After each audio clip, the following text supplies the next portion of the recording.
how about rep ranges and how heavy to lift? Yes. There are recommended target rep ranges for every single human physical quality that we know of. So for example, for strength, basic strength building is like sets of 3 to 6 repetitions.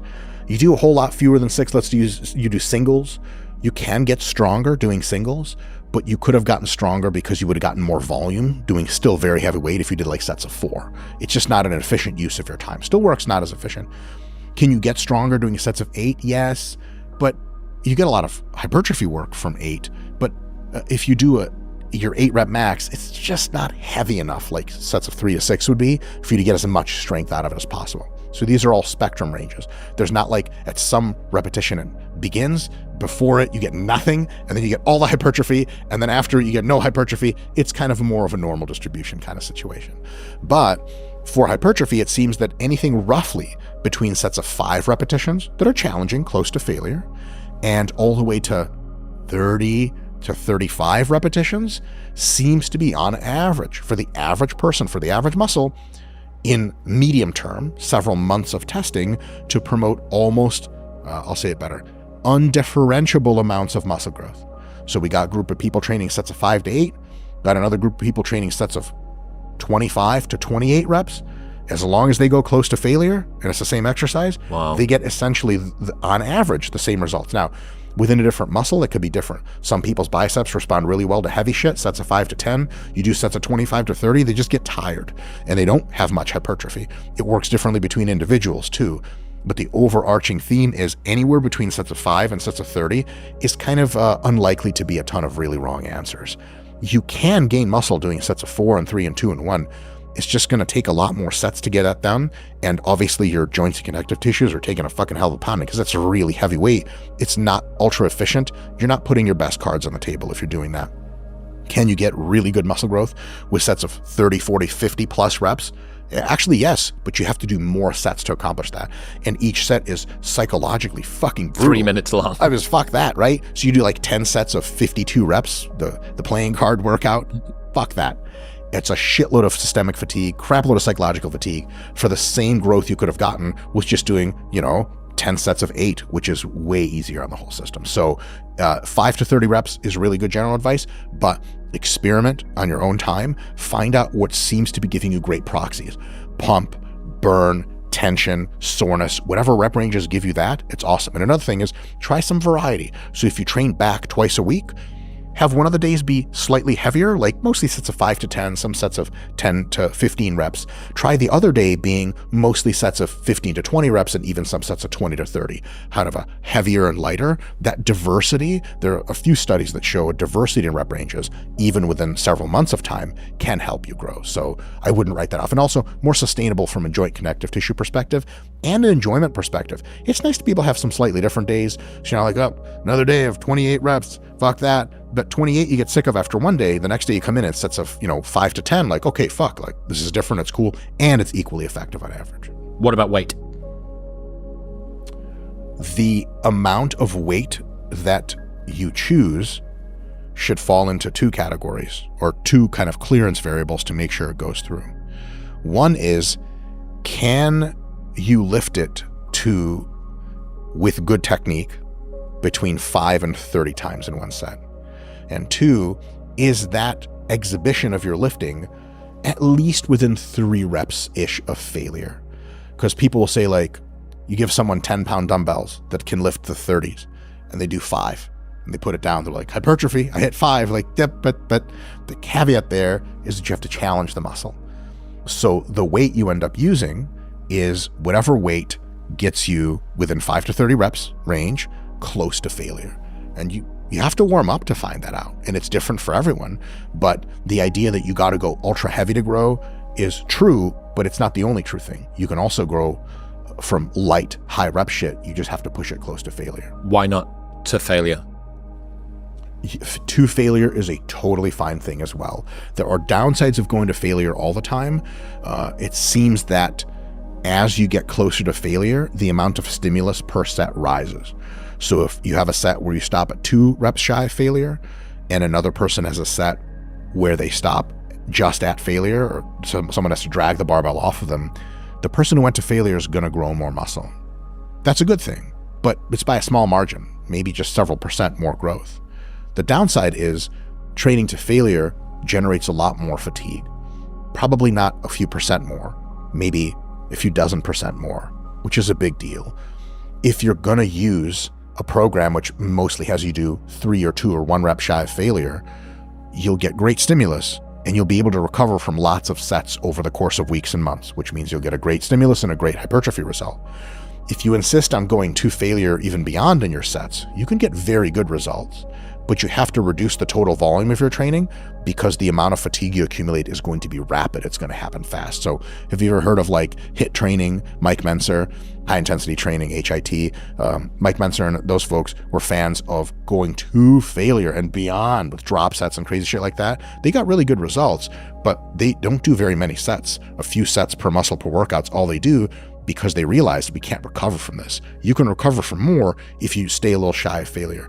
My suspicion is that if you want the best overall muscle growth and you have all the time in the world to train, that somewhere between 3 and 1 rep in reserve on average for a program is a really good idea. But you also want to test your shit every now and again. It's difficult to say this is 2 reps in reserve if it's been months since you've actually gone to failure on that exercise. Because you can be fucking lying to yourself. Yeah, it's 2 RIR. Someone puts a gun to your head, literally maybe, and they're like, go to failure and you get 6 more reps. Well, shit. It turns out you weren't even in that best growth zone of 3 to 1. So what I would say is, a method that we use at RP, our app does this automatically. It starts you a few reps shy of failure, and then it presents incrementally slightly heavier loads over the weeks or repetition goals that are slightly higher. So it takes you from 10 reps to 11 reps to 12 reps, or takes you from 100 pounds to 105 to 110. Automatically, because your body can't adapt that quickly, you're going to reach failure a few weeks in, 4 to 6 weeks in. You'll not only have a whole range of going from 3-ish in reserve all the way to 0, which means you checked every box, but you'll now know something about yourself. You'll know exactly how high your best performance is. So for the next mesocycle, next program you construct, you can be like, okay, I know how strong I am. Let me start a little bit less than that and progress again to see if I can go a little bit higher. So I would say going from some number of reps in reserve all the way to failure in a single mesocycle is probably a good practice for many people, but not required. You can always go 2 or 3 reps in reserve. As long as you do enough sets, you'll get very close to ideal hypertrophy outcomes, and you'll do very well in muscle growth if you just take everything to failure. You just have to really watch your fatigue management and not do too many sets, because then you'll burn out. What about sets? Sets are influenced by a few things. One of the big ones is your proximity to failure. So what I'm going to say next about how many sets you should do is, if you go close to failure all the time, you do on the lower end of this range. At least start there. If you do, 2 or 3 reps in reserve, you can be on the higher end of this range. A couple ways to think about sets. There's sets per week and there's sets per session. I like to think of per muscle group per session. Some people get overly obsessed about how many sets do I need to do per exercise. There is an answer to that question, but it's much more interesting to talk about per muscle group, because you can train your chest with 3 exercises and do 2 sets each, or you can train it with 2 exercises and do 3 sets each. The total amount of working sets is by far the biggest determinant of how much muscle you're going to grow per session. So in a session, theoretically, you can do anywhere from 1 set for your muscle, just 1 set of curls and leave, and as a beginner especially, you'll get some robust gains. Or, as someone who's more advanced, if you train your biceps every single day, just 1 or 2 sets of curls ends up being a lot of weekly volume and plenty of stimulus, and that's a totally fine way to grow. On the other end, in the session, you can do as many as 12 to 15 sets for the biceps or for the chest. The downside there is, on the higher ends of that spectrum, you are reaching into what's called junk volume, where, yeah, you're training, but your nervous system is so tired, it's not even recruiting as many of the muscle fibers as you want anymore. It's like it's taken the day off and you're just kind of robotically moving through. That 30 rep cutoff, theoretical, very rough cutoff of anything lighter than your 30 rep max probably won't grow as much muscle. That's always and everywhere your fresh 30 rep max.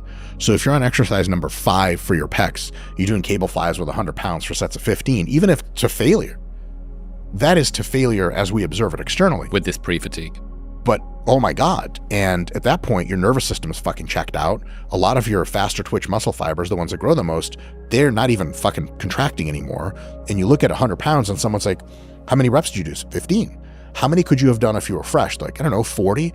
Well, that's 10 away from 30. That already is starting to get junky. It's just the stimulus isn't worth the fatigue anymore. A couple of studies have been done, actually more than a few, and a lot of good meta-analytic data has been synthesized, probably some of the best of which is by a gentleman named James Krieger, who has a lit review, the Weightology lit review. I sign up for it. I pay real money for it. My own money, Chris. You know how painful that is to part with my own money?